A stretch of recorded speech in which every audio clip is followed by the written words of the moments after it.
My name is Dan Myers, and I own Harvest & Co. We're a custom cabinet and furniture shop located in Kalamazoo. We've been in business for 7.5 years. Previously, I was in the education field as a high school teacher, and I resigned 4.5 years ago to take the business full time. At that point, we had been doubling in sales each year, which it was like craft shows and just small things in the breaks in the summertime. But it was a big leap of faith, and started out doing a lot of carpentry and kind of labor, subcontracting for a few other contractors around town between here and Grand Rapids. And we started to get more shelving, and then that led to more built-ins and bookcases and furniture. And so now we have honed in and we are strictly custom cabinetry and furniture, such as tables, dressers, and beds. Can you tell us a little bit about the investments that you had to make to make your first project or to get to where you are now? We went into business right after we bought our first house, and it was not a 2-car garage. It was a little smaller, so rather than try to fit a car in there, we made it a shop and came up with a business plan, made some of our own furniture. At the time, reclaimed materials were really big, so we tried to work with that, and that quickly went away design-wise. But I had cordless tools that I think my dad had gotten me when I was in college or graduate school, and hand tools. I bought a Harbor Freight toolbox that summer because you need a toolbox in the garage. And then I borrowed my father-in-law's miter saw, and I used that for the longest time until we made a little bit more money, and I was able to buy my own and give his back to him. So that's really what I started with, the cordless tools, my father-in-law's miter saw. I think I bought a little Ryobi mouse sander, the little triangle one, and then that died pretty quickly, so we went to a rigid and eventually Makita, and now we have Festool, and those don't die. So that's where we started, in the garage with those tools, and just kind of as we built the business and did more projects, I could buy like a spindle sander. I eventually got a table saw, a rigid job site one, air filtration for the ceiling. It's kind of about it as far as all that I needed, a Craig jig for pocket holes. When I went full time, we sold our house, moved in with my in-laws, and my shop was in the back of a horse barn in South County, down as far south as you can go in Vicksburg. I had to put heat in, it wasn't insulated. I think even at that time, my main upgrade I had while there is I bought my first track saw. And then we were only there for 9 months or so. And then we moved down the street from here about June of 2019. We moved down there, and at that time I bought the cabinet saw that's over there. I bought the dust collector. I bought a Festool vacuum, eventually a Festool, my first sander. We were down there for 3 months, and the landlord sold that building and bought this building, moved all of us tenants down here. And since then, we've upgraded. We've got the 20-inch helical head planer, an 8-inch helical head joiner. We've got an extra dust collector, router table, compressor. I upgraded the miter saw. We've got a dovetail jig. We've got a cordless track saw, Festool Rotex sander, an extra vacuum. Upgraded to a Craig Foreman, just because it's a lot sturdier, more stable when you're doing pocket holes. And back in February, I drove down to Kentucky, won some things at auction down there, including material, but also the line boring drill, which gave us these very nice shelf pin holes. Makes the process a whole lot more efficient and quicker, cleaner holes. So that's really about it as far as kind of our equipment upgrades and where we've gone. Some things, because we install our own work, we found that you might need an extra impact or an extra drill, especially having an employee. We need extra tools to accommodate that. We've also switched over our nail guns to cordless for on-site because it's hard to lug in a compressor. We have a compressor, we got a quiet one, and I was at a job like 2 months ago and it died while I was trying to charge it up in the garage. It's like, well, I'm without a compressor. Do I buy another compressor, or do I get the cordless gun and then I can just use that on site and I'm not, lugging around cords and machines. So, we definitely have had the shop upgrades for our shop work. We have a few more planned within the next month or two that will really dial in our efficiency. You've looked around the shop, it's kind of a mess. We don't have a lean setup. We're lean minded, or I'm lean minded, wanting to make sure our processes are better, more efficient, allowing for greater productivity. And so part of that is cleaning up the space and trying to make the flow as good as we can based on where our power is. But we've also got some machine upgrades coming that will greatly decrease time on certain processes so we can get to building quicker and get to installation quicker. When we do our installs, we have those tools set aside to go out so that we're not without in the shop, and they're just a bit more convenient. How much might you need to invest to become a full-time woodworker? Depends what kind of woodworking you're doing. I mean, there's different niches. When I started, it was out of our own pocket, and then as we built the business, because I was still working full-time, I put everything back into the business so that I could get more tools and grow and do those kinds of things. And now we have much larger jobs that, we've upgraded because we have an employee. We have a decent shop space. We've got a big 16-foot cargo trailer to haul our cabinets. And so in terms of that, as you're scaling and growing, you're making smart business decisions. When I had a smaller trailer before, and I was planning ahead, looking at our jobs and seeing, well, gosh, we've got this kitchen remodel coming up. There is no way I can fit all the kitchen cabinets, plus our tools, plus the trim. It's going to take multiple trips. So I sold my trailer, and I had such a good deal on my trailer when I bought it.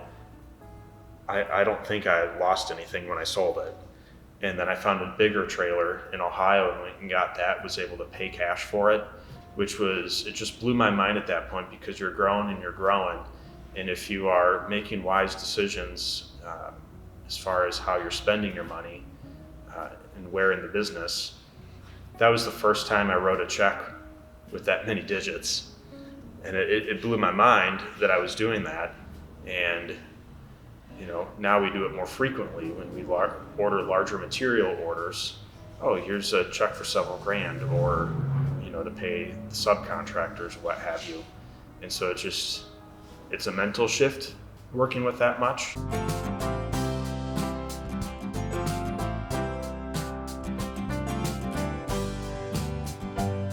Yeah, for me, it was when I went full time, I had a couple of furniture pieces, and so we had and it was based on the equipment that I had. So I was limiting myself based on the skill set I had and the tools that I had. And as we got a larger job, if I saw, well, shoot, if I have this tool, it could be more beneficial. And so I'm going to make that investment, and it will pay out in the long run. Like my first trailer, when I did deliveries, whether it was to Grand Rapids or I did a few out to the Chicago area, I rented a trailer. I could rent a trailer for $40-50 for a weekend, go do the delivery and come back. And I did that a few times. You're like, okay, so maybe now I've spent, a few $100 on a trailer, but now I'm going to go full time, and I'm going to be able to use this trailer to haul tools or to haul material, to go get material. I don't have to rely on deliveries or other people or what will fit in our vehicle. And so I made that decision to get a trailer, and I was using it like twice a week after that. So when you're upgrading equipment or tools, you want to make sure, are you going to get your return on it, right? What's your expected ORI? We've got plans to get a sliding table saw next, which is a hefty machine upgrade.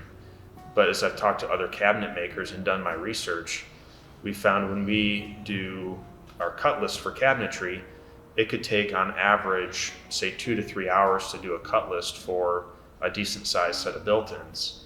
And if we had the sliding table saw, we can have it done in 20 minutes. So you're 2 to 3 hours on average, or 20 minutes. Well, now if you multiply that and you're doing a full kitchen set of cabinets, that could take us, a day, maybe into a day and a half, to do a full cut list of sheet goods with the foam board, with the track saw, resetting it, measuring.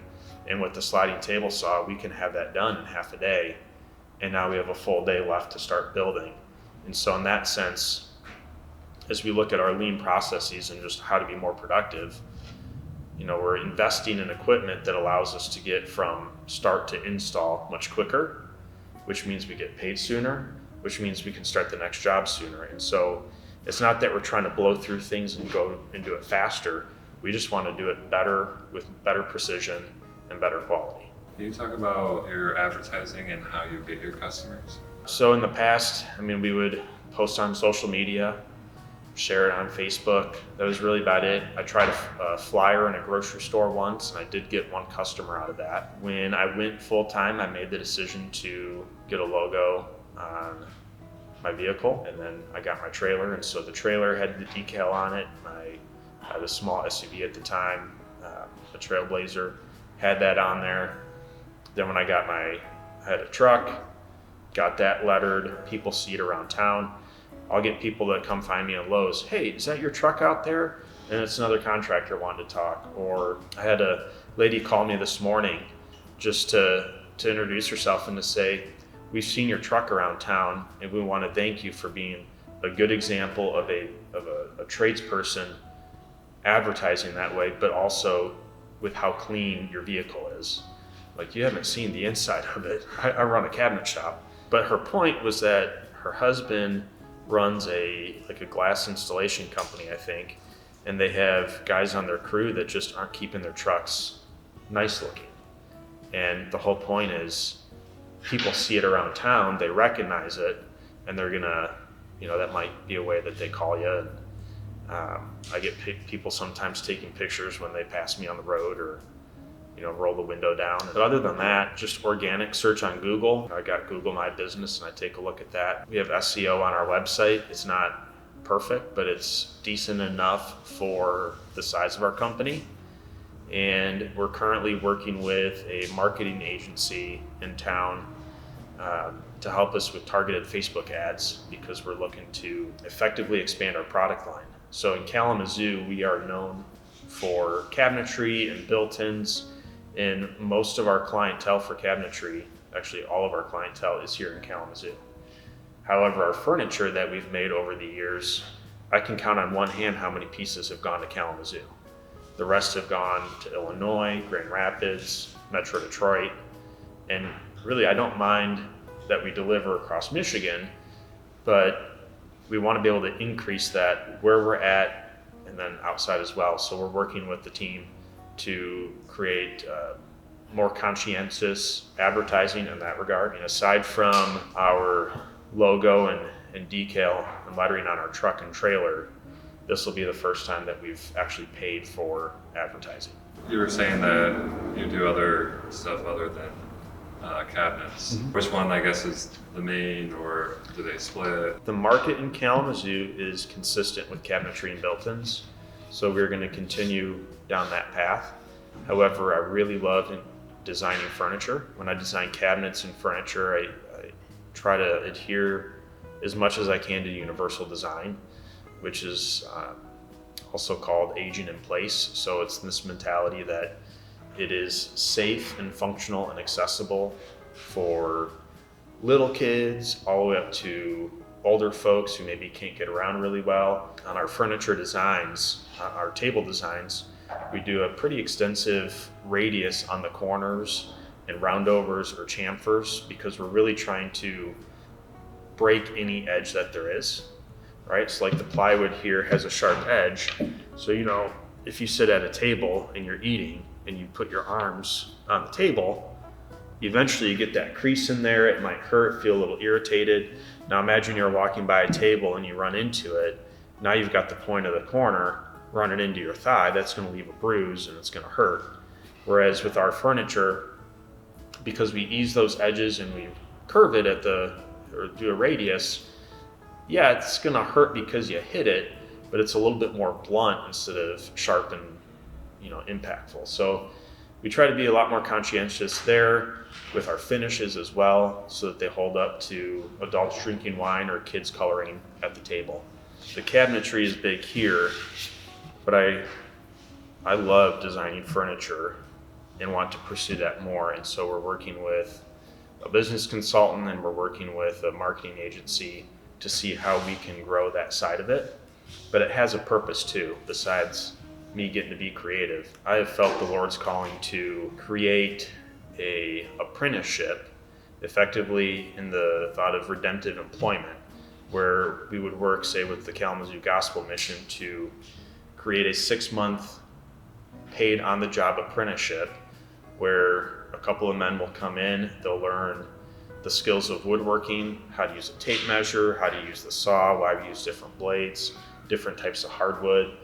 We'll work with them on starting to make some cutting boards, and then we'll scale into tables is the goal. So if we can bring in these table orders, well, now we have a few guys that are able to work on that and really explore the redemptive nature of, here is a wood that was sawed from a tree, and now it's this beautiful dining table that people can gather at and enjoy each other's company, share meals, play cards, color with the kids, whatever.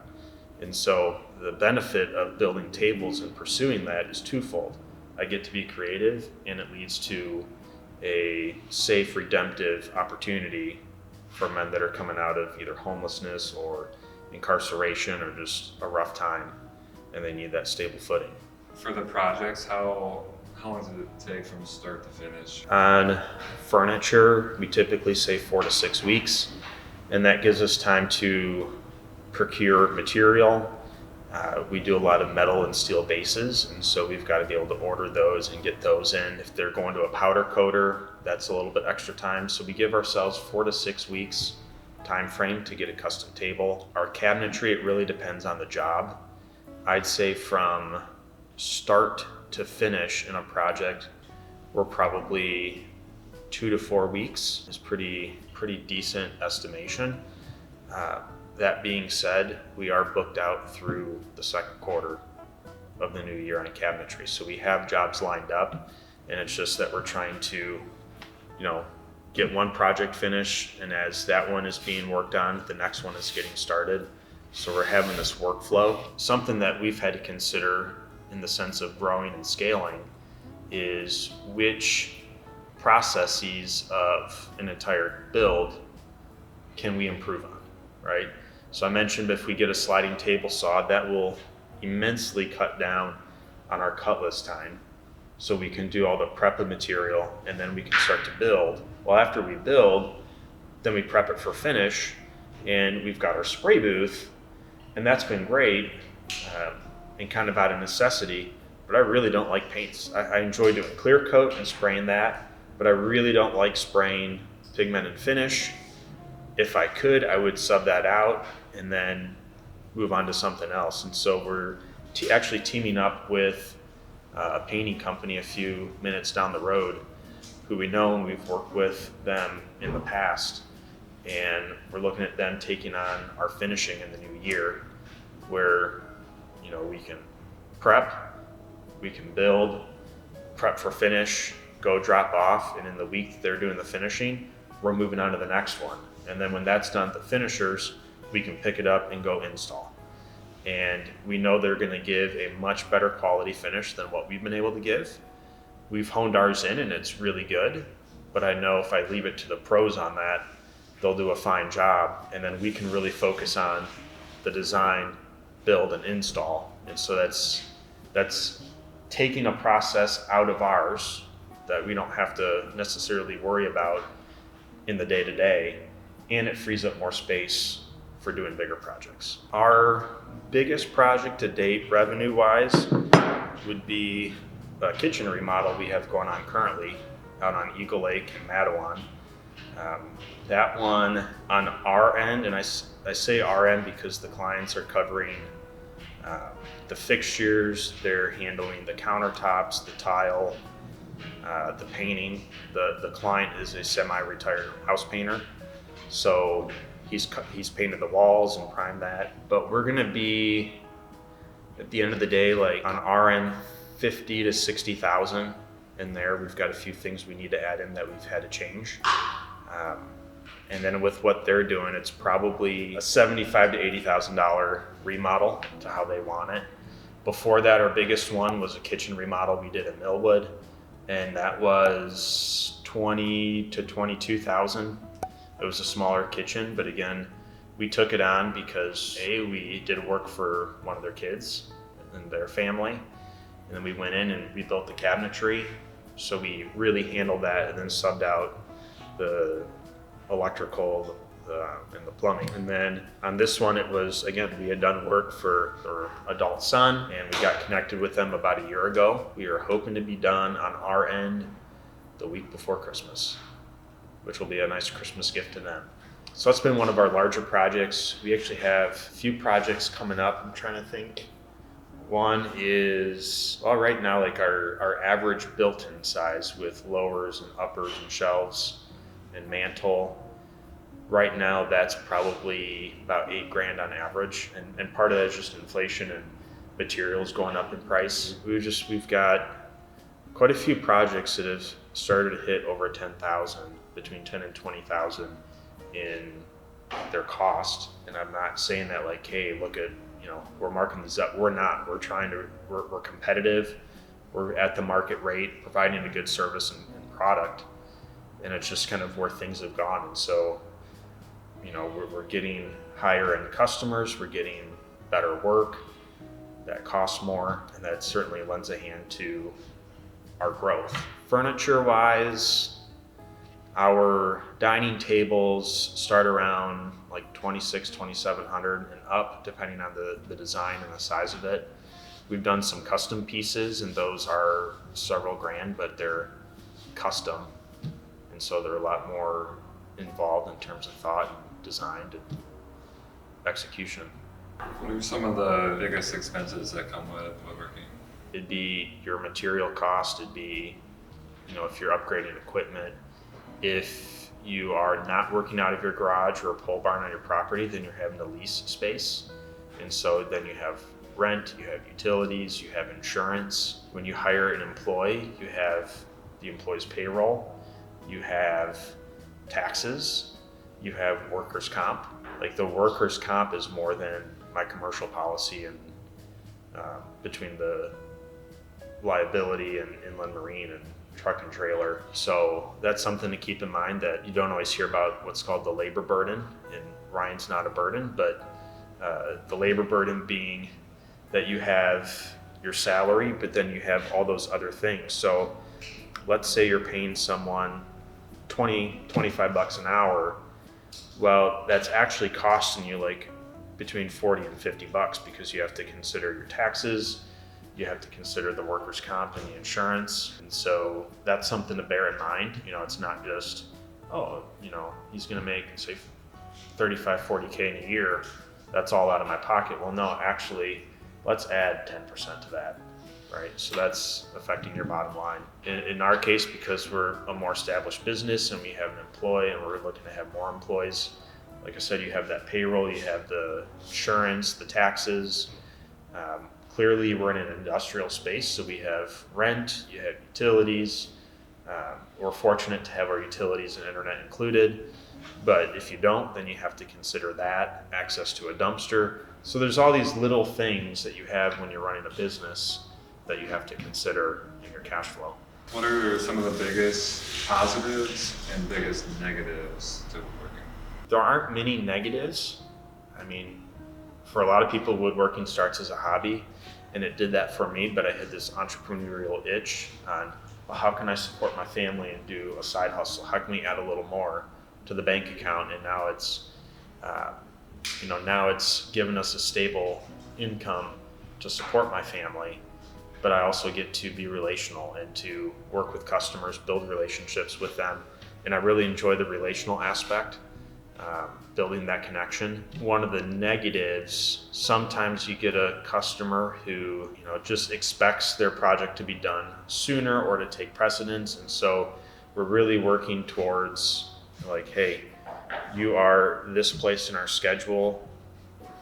We're 2 people. We're going to do the best that we can. We still run into delays from material getting in or from other trades, and there's delays, and so it's just reality. And we really have to be more aware of that and be more aware, more kind, gracious. Maybe like once a year we get a customer that we're like, why did we do this job? But for the most part, we have great clients who seek us out because they know what they want in their space. and they want us to help envision and design it and create it for them, and they're willing to wait. What are some of the woods that you work with, and what are some positive woods, or maybe easy, and what are some like bad ones that you want to recommend? In terms of wood for furniture or face frames, we're strictly hardwoods. If it's paint grade, it depends on the client. If there's a lot of kids or it's a high traffic area, we still go with maple because it's hard, it's durable with the finish, it's good to go. If there's not going to be a lot of traffic or it's not near the floor, we sometimes will use poplar for face frames because again, it's paint grade, it takes finish really well, and with the right finish, it'll still be hard. Our furniture, we like building with ash, white oak, walnut, sometimes maple. With cabinets, besides the face frames, we work with plywood. This particular project is a red oak plywood that's getting stained dark. We have a built-in project down there. That one is a poplar face frame and mostly MDF. We don't use MDF a whole ton, but this is a project that is being inserted into a bedroom closet as a built-in, and it's being finished on site, and MDF is really good for paint grade. So we decided to do that also as a cost thing. When we build paint grade cabinetry, if the interiors are not getting finished, we use a pre-finished plywood so that it's already coated. We don't have to do anything with it. And then the same thing with the shelving and a pre-finished edge banding. If it's paint grade and it's getting finished, we use maple. So a B2 maple plywood is what we use for that. Do you have 3 tips of advice for other entrepreneurs? Be hungry yet teachable, right? So you want to be able to have a growth mindset. I want to grow in due time. I want to do the best things that I can to get a better quality product, make the processes more efficient and more lean. Because if you can do it more productively and more lean, then as far as time goes, it's costing less per unit of time. So you're making more in that sense. And then as far as always learning, I post on Instagram, for example. I rarely get clients from Instagram, but I like it because of the woodworking community, and I can connect with other makers and other cabinet makers across the country and pick things up that they're doing, whether it's guys who are strictly cabinet installers. They'll point out, hey, we're doing this for this cabinet install, this is why it makes sense. Then I can think, oh, maybe I should include that in the next build because I'm gonna have to install it. So if I think in the process ahead of time, that might benefit me. I can see designs that others are coming up with and why they're doing it and how they're putting it together. So being teachable, wanting to learn, having the ability to take that initiative and do it. And then as far as launching a business, there's an amount of risk to it. You have to be willing to take that risk and step out in faith. For us, for my wife and I, our faith is really huge. It's the core thing for our business. And when we went full time, it was a huge leap of faith. When we went into this shop, it was a leap of faith. We've got a leap of faith coming up with a big equipment purchase. And we're trusting that not only the Lord provides, but that the clients like the work that we do because of just how we've run the business so far.